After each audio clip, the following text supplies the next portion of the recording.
இயேசுவின் நாமத்தினால் உங்களை யாவரும் வாழ்த்துகிறேன். நல்லா இருக்கீங்களா? இந்த காலை வேளையில உங்களை எல்லாரும் சந்திக்க இயேசப்பா கொடுத்த இந்த கிருபைக்காக நான் தேவனுக்கு நன்றி செலுத்துகிறேன்.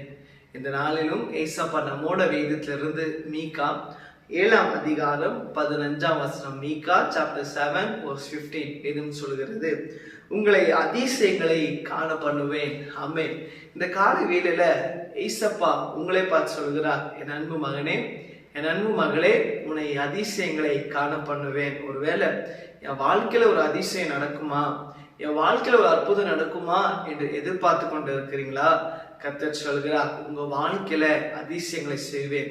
உங்க படிப்புல ஒரு அதிசயம் நடக்கிறது, உங்க வேலை ஸ்தலத்துல ஒரு அதிசயங்களை செய்வேன், உங்க குடும்பத்துல ஒரு அதிசயங்களை செய்வேன், உங்களுடைய பிள்ளைகள் வாழ்க்கையில கர்த்தர் அதிசயங்களை செய்வார்.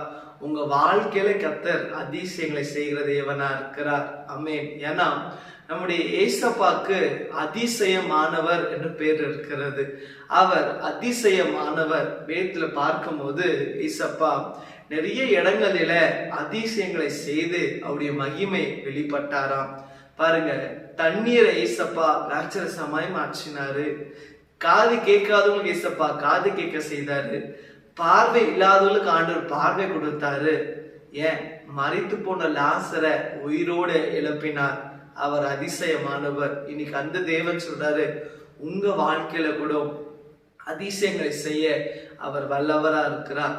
இஸ்ரவேல் ஜனத்துக்கு கர்த்தர் அதிசயமானவராய் இருந்தார். ஆமென். அவங்களுக்கு முன்பாக தடியா இருந்த அந்த தடியை கர்த்தர் உடைத்தார். ஆமென்.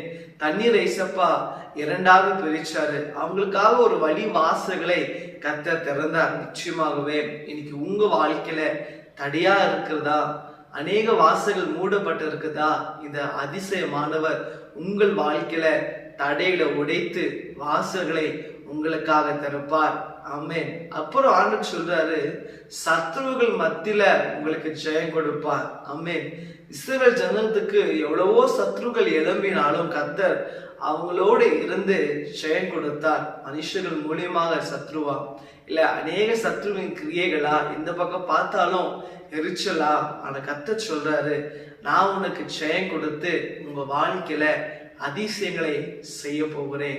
ஆமென். ஒருவேளை நீங்க சொல்லலாம், எங்க வாழ்க்கையில அநேக மாதங்களாக இந்த காரியத்துல தடை, ஒரு நன்மை பார்க்க முடியல, ஒரு அதிசயங்களை பார்க்க முடியல, ஒரு அற்புதங்களை பார்க்க முடியல, எங்களுடைய பிசினஸ்ல ஒரு அதிசயங்களை பார்க்க முடியல, எங்களுடைய பிள்ளைகளோட வாழ்க்கையில ஒரு அதிசயத்தை பார்க்க முடியல, எங்களுடைய குடும்பத்துல ஒரு அதிசயங்களை பார்க்க முடியல. அது எப்பேற்பட்ட காரியமா இருக்கலாம். ஒருவேளை வியாதியா இருக்கலாம், இல்ல உங்க வாழ்க்கையில கடனா இருக்கலாம், அநேக இக்கட்டு நீங்க வாழ்ந்து கொண்டு இருக்கலாம். ஆனா இன்னைக்கு சொல்றாரு, நான் உங்களை அதிசயங்களை காண பண்ணுவேன். என்னோட சேர்ந்து ஜெபம் பண்ணுங்க. ஆண்டவரே, நீங்க வாக்கு கொடுத்தீங்களே அதிசயமானவர் என்று, இன்னைக்கு என் குடும்பத்துல ஒரு அதிசயம் செய்யுங்க, என் பிள்ளைங்க வாழ்க்கையில ஒரு அதிசயங்க செய்யுங்க என்று சொல்லி என் கூட ஜெபிக்கிறீங்களா? இந்த அதிசயமானவர் நிச்சயமாய் உங்க வாழ்க்கையில அதிசயங்களை செய்வா. விசுவாசிக்கிறீங்களா? ஜெபிக்கலாமா? ஆண்டவரே, ஏதோ இந்த காலை வேலையிலப்பா நீர் எங்களோட பேசுற வார்த்தைக்காக நன்றி அப்பா. நான் உங்களுக்கு அதிசயங்களை செய்வேன் என்று சொன்னீங்களா? ஆண்டவரே, இந்த வார்த்தை கேட்டு ஜெபிக்கிற ஒவ்வொரு பிள்ளைங்க வாழ்க்கையில அதிசயங்களை செய்யுங்கப்பா.